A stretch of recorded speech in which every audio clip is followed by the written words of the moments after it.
প্রতিটা সৃষ্টি আল্লাহ পাকের এক একটা মেসেজ দেয়। ঠিক মেয়ে মানুষও একটা মেসেজ দেয়। কি মেসেজ? আল্লাহ পাক মানুষকে সবচেয়ে সুন্দর করে সৃষ্টি করেছেন, আর মানুষের মধ্যে মেয়েদেরকে সবচেয়ে বেশি সুন্দর করে সৃষ্টি করেছেন। আল্লাহ পাকের সবচেয়ে সুন্দর সৃষ্টি হচ্ছে মেয়েরা, এবং তারা খুব নরম হয়, নরম, প্রজাপতি ধরার মতো। প্রজাপতিকে ধাপ করে ধরতে পারবেন না আপনি, শক্ত করে ধরতে গেলে প্রজাপতি নষ্ট হয়ে যাবে, মরে যাবে। প্রজাপতিকে কোমল ভাবে ধরতে হবে। ঠিক মেয়েদের সামনেও আপনার কোমল থাকতে হবে। বেশি হার্ড হতে যাবেন, শেষ। আমি আপনার গার্লফ্রেন্ডের সামনে কোমল হতে বলি নাই, আপনার ওয়াইফের সামনে হতে বলেছি। কোমল থাকলে আপনি জিতে যাবেন।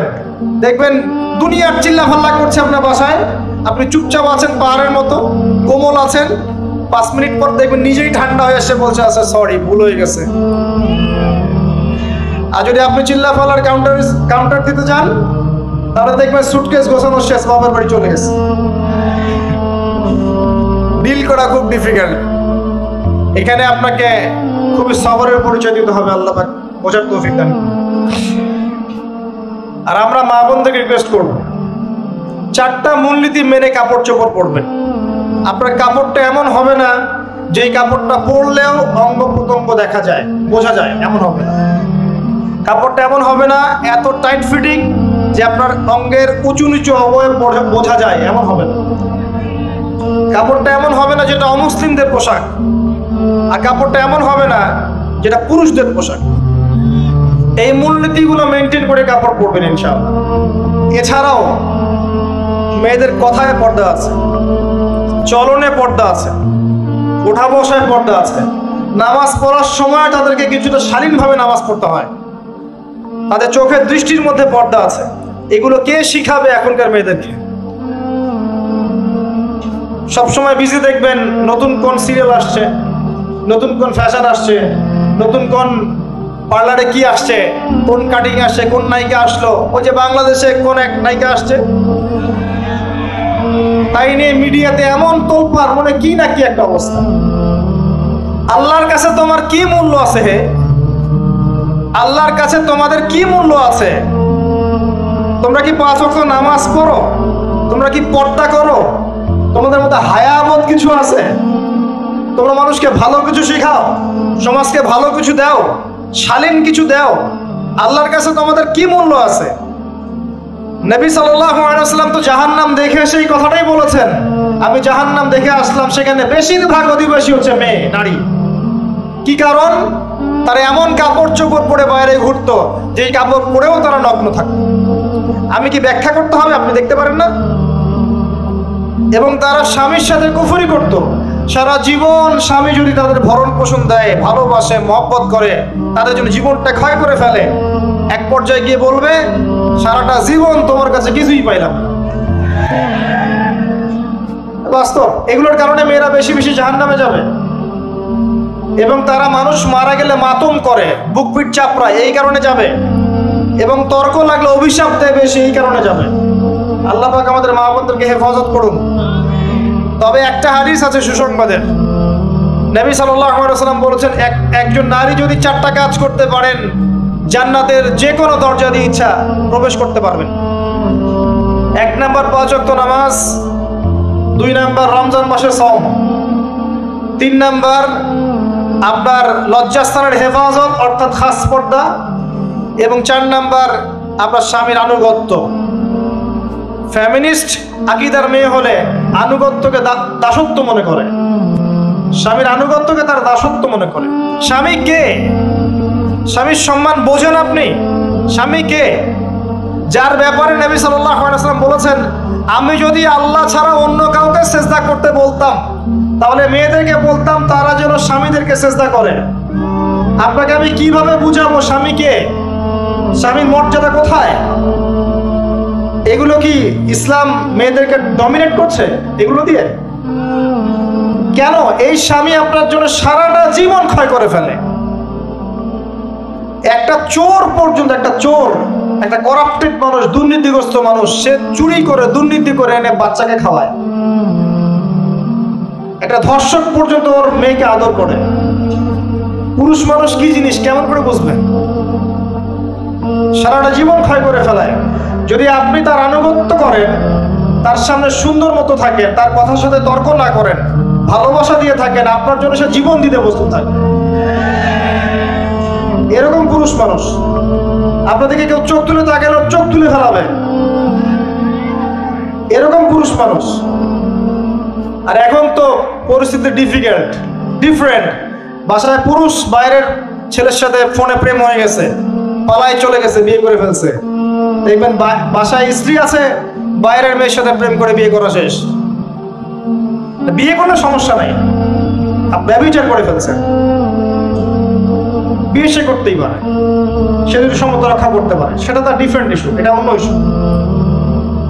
তো স্বামীর আনুগত্য আপনাকে কিভাবে বুঝাবো? এটা দাসত্ব নয়।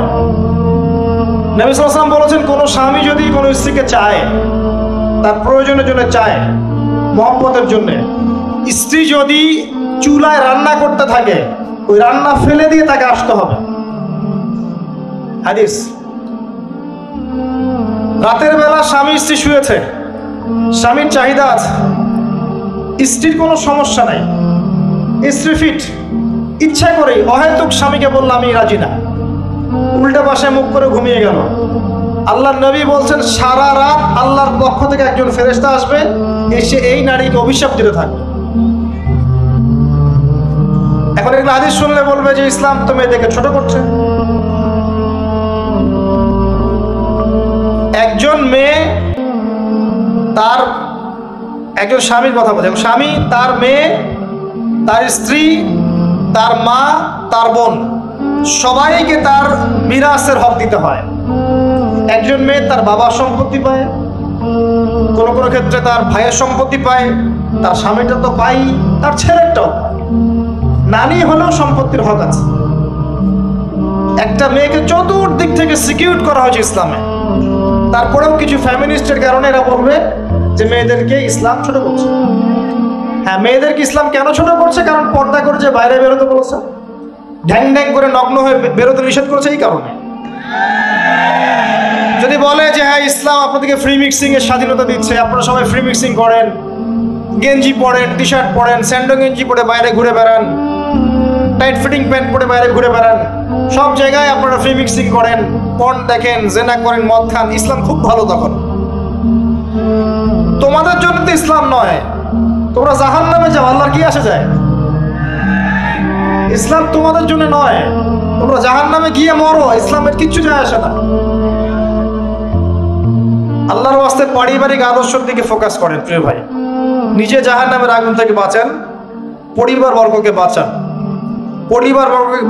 পরিবার আরেকটা পার্ট হচ্ছে আপনার পিতামাতার সাথে খারাপ আচরণ করতে চায় না আল্লাহর ওয়াস্তে। সেই ব্যক্তির জন্য ধ্বংস, যার পিতামাতা বেঁচে আছে তাদের হক আদায় করে সে জান্নাতে যেতে পারবো না, তার জন্য ধ্বংস। আরেকটা অংশ আছে আপনার সন্তান সন্ততি, বাচ্চা কাচ্চার প্যারেন্টিংটা খুব সুন্দর করে করেন। যখন আপনি স্ত্রীর সাথে মিলন করতে গিয়েছেন তখন দোয়া পড়েন, আল্লাহুম্মা বিসমিল্লাহি আল্লাহুম্মা জান্নিবনা শাইতান ওয়া জান্নিবিশ শাইতান মা রাযাকতানা। আমার মনে হয় এখনকার জেনারেশন যেগুলো আছে ফাসেক, মাদক সেবন করে, পর্নোগ্রাফিতে আসক্ত, ইয়াবাখোর, স্মাগলিং করছে, চুরি করছে, হাবিজাবি, ধর্ষণ করছে, আমার মনে হয় না তাদের পিতামাতা তাদেরকে জন্ম দেওয়ার সময় এই দোয়াগুলো পড়েছিল। কারণ পিতামাতা এই দোয়া পড়লে ওই সন্তানকে শয়তান স্পর্শ করতে পারে না। সন্তান হবে, সন্তান ছেলে হোক মেয়ে হোক, আপনার এটা নিয়ে মন খারাপ করার কিছু নাই। একজন কন্যা সন্তানকে লালন পালন করে সৎপাত্রে পাত্রস্থ করলে এই মেয়ে পরকালে আপনার জন্য জাহান্নামের আগুন থেকে ঢাল হয়ে যাবে। যার কাছে দুইজন মেয়ে আছে, দুইটা মেয়েকে সে ভালো করে মানুষ করেছে, নবী সাল্লাল্লাহু আলাইহি ওয়াসাল্লাম বলছেন সে জান্নাতে আমার সাথে এমন করে থাকবে, এইভাবে। কেউ যদি বিধবার দায়িত্ব নেয়, সেও নবী সাল্লাল্লাহু আলাইহি ওয়াসাল্লামের সাথে এইভাবে থাকবে। এতিমের দায়িত্ব নেয়, এইভাবে থাকবে। ফ্যান্টাসিতে ভুগছেন, একটা এতিম মেয়েকে বিয়ে করেন, একটা অসহায় তালাকপ্রাপ্ত মেয়েকে বিয়ে করেন, একটা বিধবা মেয়ে যার স্বামী মারা গেছে কেউ নাই দেখার তাকে বিয়ে করেন, তারপরে বোঝা যাবে আপনার মধ্যে কতটুকু দিন আছে। আর বর্তমান সভ্যতা আমাদের কি সমাধান দিবে? সবাই যদি দিনদার একটা করে ক্যাটরিনা খোঁজে, এই এতিম, এই বিধবা, এই যাদের দেখার কেউ নাই, এই মেয়েগুলা কি রাষ্ট্রের সম্পত্তি হয়ে থাকবে? এর দায়িত্ব কে নিবে? পুরুষরা যদি দায়িত্ব না নেয় কে দায়িত্ব নিবে?